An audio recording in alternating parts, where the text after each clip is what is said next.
Hey, my name is Michael Griswold from ReunitedRelationships.com, and you're about to learn secrets that most people will never know about how to get your ex to call you back and have them be glad that they did so.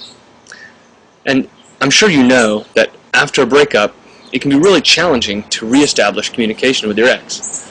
Oftentimes, the conversations are so emotionally charged that they get nowhere, or your ex just ends up screening your calls, ignoring your texts, and basically acting like you don't exist. And obviously this doesn't get you anywhere, and it just makes it even more difficult when you do have a conversation to have a normal one. Because if they're ignoring you, when you finally do get to talk to them, you're nervous, thinking that if you say one wrong thing, then the conversation is going to be over, and you may never be able to speak to them again. I know, I've been there. But what if you could, with confidence, know exactly what to say?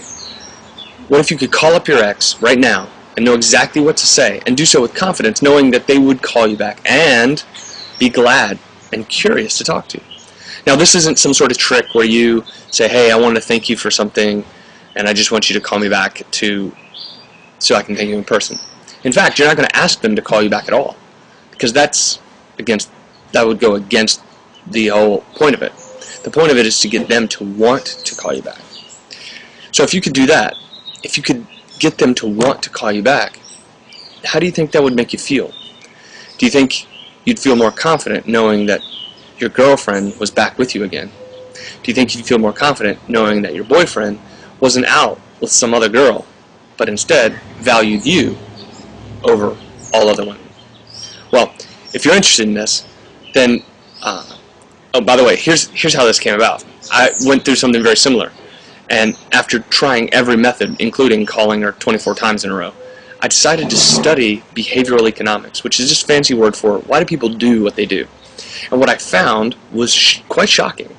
And that is this, that people only do things for one of two reasons. They either do it to pursue pleasure or to avoid pain. From that, and from the studies of this field of science, I was able to develop a course on relationship conflict and how to resolve it. In fact, how to get your ex not only to come back, but to be completely restored and make your relationship even healthier than it was before. Removing the trust issues and the communication issues and even the sex issues. So the first part of this is reestablishing communication. And I'm willing to send it to you for free so that you can try it out and see that it works yourself. If you're interested, just put in your name and email address right here on the side so that I'll know where to send it to. I'll send it over to you straight away. It's pretty short, so it won't take you much time to read it.